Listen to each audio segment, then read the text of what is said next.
أعوذ بالله من الشيطان الرجيم. بسم الله الرحمن الرحيم. لا أقسم بيوم القيامة ولا أقسم بالنفس اللوامة أيحسب الإنسان أن لن نجمع عظامه بلى قادرين على أن نسوي بنانه بل يريد الإنسان ليفجر أمامه يسأل أيان يوم القيامة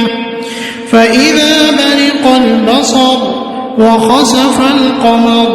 وجمع الشمس والقمر يقول الإنسان يومئذ أين المفر كلا لا وزر إلى ربك يومئذ المستقر ينبأ الإنسان يومئذ بما قدم وأخر بل الإنسان على نفسه بصيرة ولو ألقى معاذيره لا تحرك به لسانك لتعجل به إن علينا جمعه وقرآنه فإذا قرأناه فاتبع قرآنه ثم إن علينا بيانه كلا بل تحبون العاجلة وتذرون الآخرة وجوه يومئذ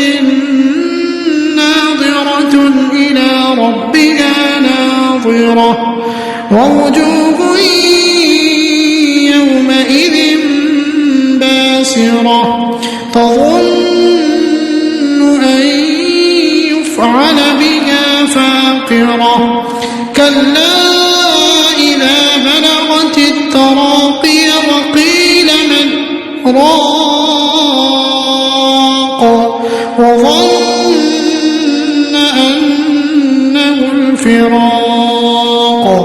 والتفت الساق بالساق إلى ربك يومئذ المساق فلا صدق ولا صلى ولكن كذب وتولى ثم ذهب إلى أهله يتمطى أولى لك فأولى ثم أولى لك فأولى أيحسب الإنسان أن يترك سدى ألم يك نطفة من مني يمنى ثم كان علقة فخلق فسوى